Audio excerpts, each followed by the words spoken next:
So you want to retire at 62, and your mind immediately goes to one question. Is my nest egg big enough? Do I have enough saved to last another 25 to 30 years? And yes, you absolutely need a long-term retirement plan. But as I've been building my own plan with the hope of retiring in my 60s, I realized I may be asking the wrong account to do the wrong job. Because most of us expect one retirement pile to do two very different things. We expect it to support us for the next 25 to 30 years, but we also expect it to carry us through those first very vulnerable years after the paycheck stops and before Medicare begins.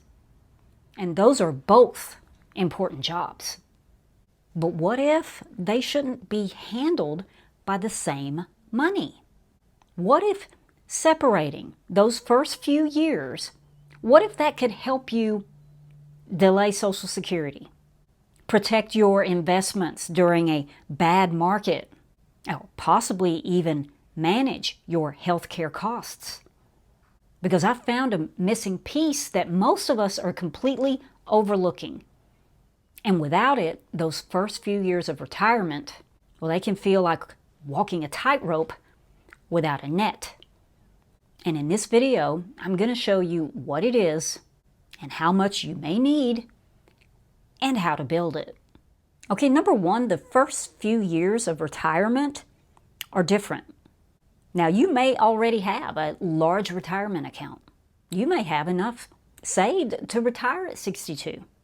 But your retirement plan may still be missing a clear strategy for those first few years. Because the money you need immediately after leaving work, it has a very different job than the money that's meant to support you for decades. Those first few years, well, they come with their own unique set of decisions. Where will your monthly spending come from? What happens if the market drops right after you retire? Do you claim Social Security immediately or give that benefit a little more time to grow? How will you pay for insurance before Medicare?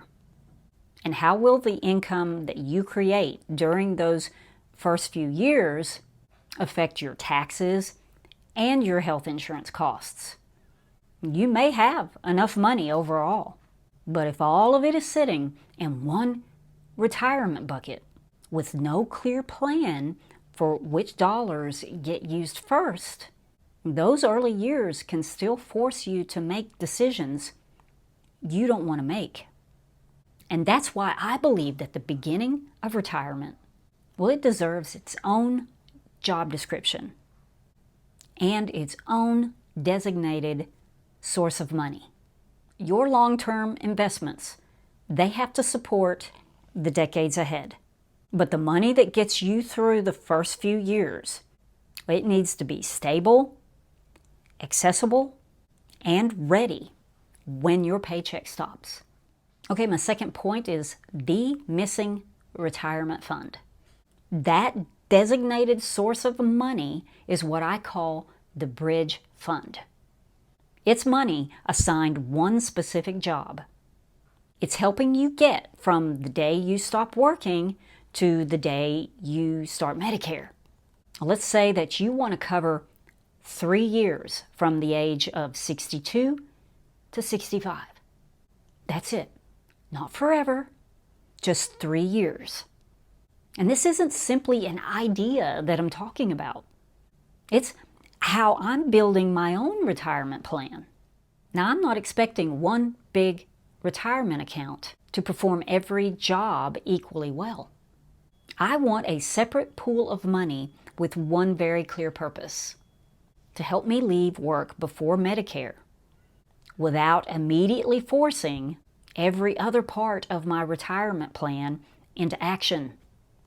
And for me, that will be a separate pool of cash. For someone else, it might be a clearly designated section of a larger portfolio. For someone else, it might be a Roth IRA. And 3 years isn't a magic number. If you retire at 63, you may only need a 2-year bridge. At 64, a 1-year bridge.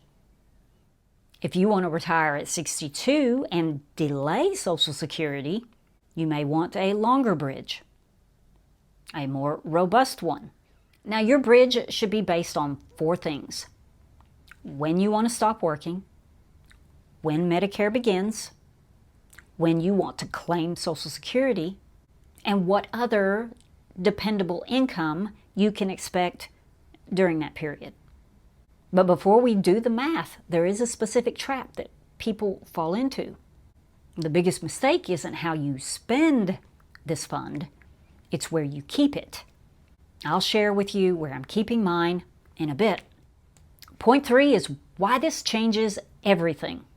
The bridge fund isn't just 3 years of cash. It's 3 years of breathing room. Imagine you're 62 and you've just retired. Instead of immediately tapping into your 401k or starting Social Security, you use your bridge fund instead. And this does 2 massive things for you. First, it protects your big retirement account. If the stock market has a bad year right when you retire, you don't have to sell your investments just to pay the bills. You use your cash bridge instead. You're giving your main nest egg time to recover and keep growing. And second, it helps you hack your health insurance. And this is the part most people miss. If you retire before 65, you need to buy health insurance, likely through the ACA marketplace. And the price you pay for that insurance, it's based on your taxable income. And if you take $50,000 out of a traditional 401k, the government sees that as $50,000 of income. And that can make your insurance premiums go up.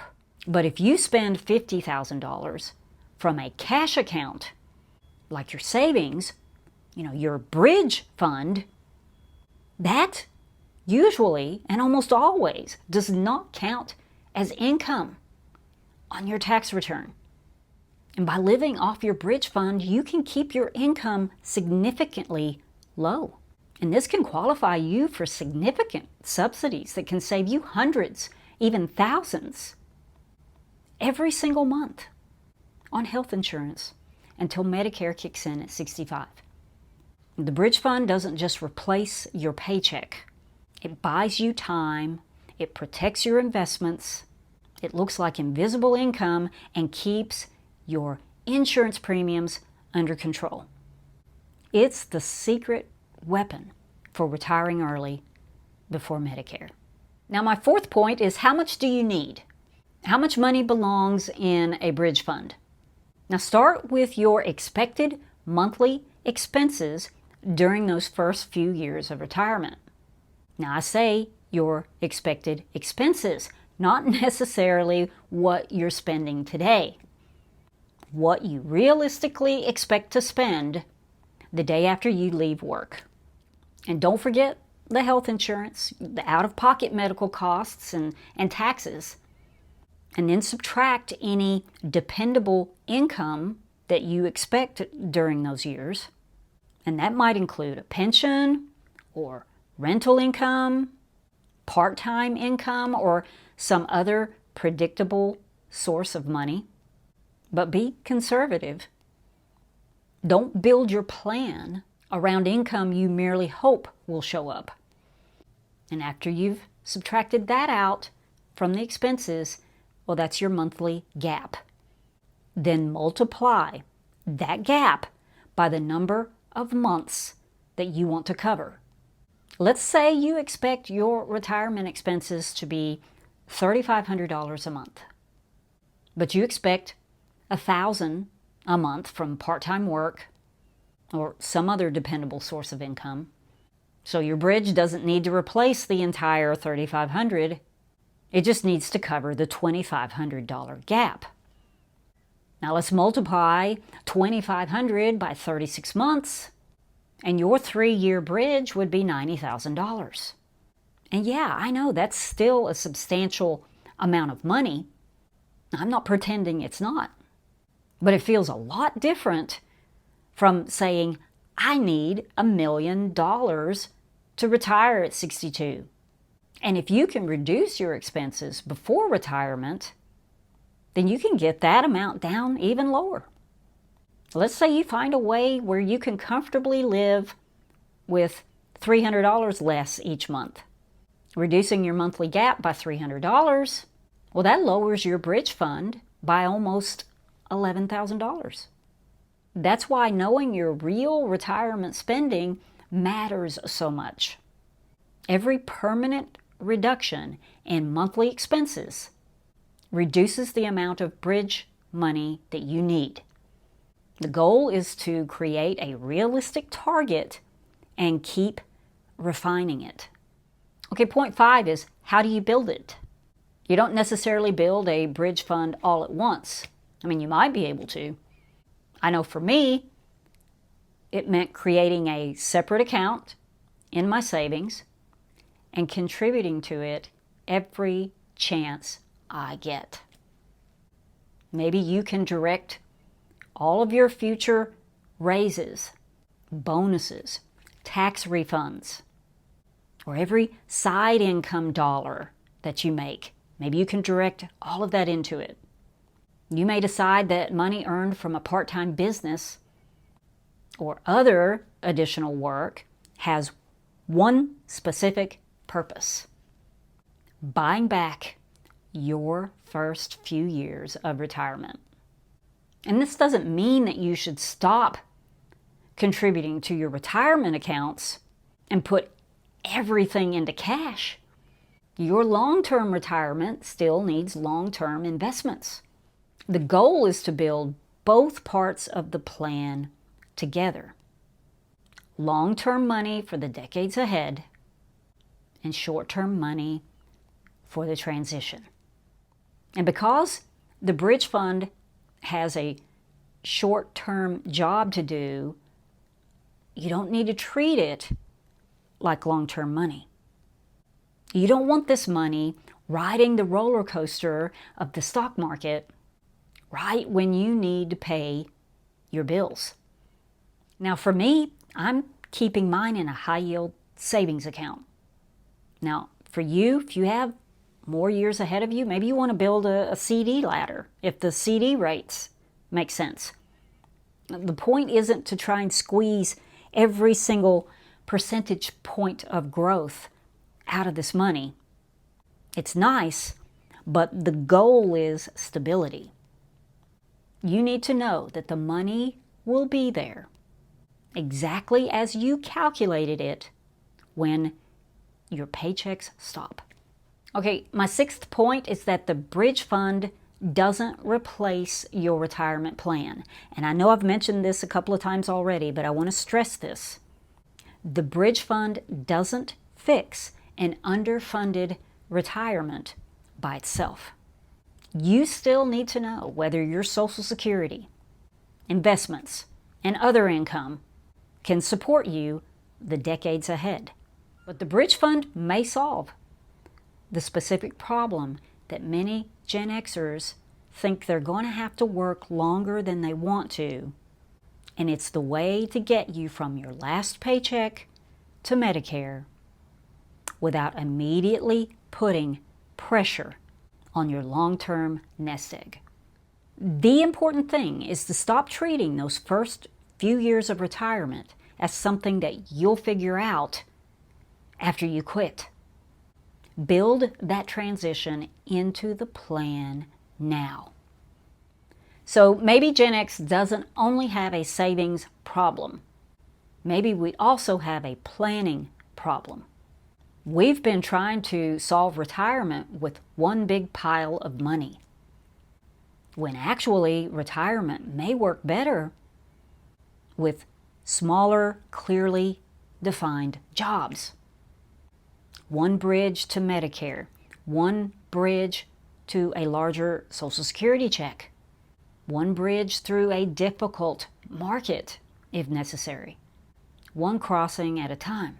Now, Gen X, a new era of retiring is dawning upon us right now as we speak. And it's becoming harder. And we're being asked upon as a generation again to try and figure it out on our own. So let's all come together as a generation and help each other figure this out so we can minimize the mistakes, minimize the fallouts, and maximize our future years ahead of us. I'll see you in the next video. Have a great week. Bye.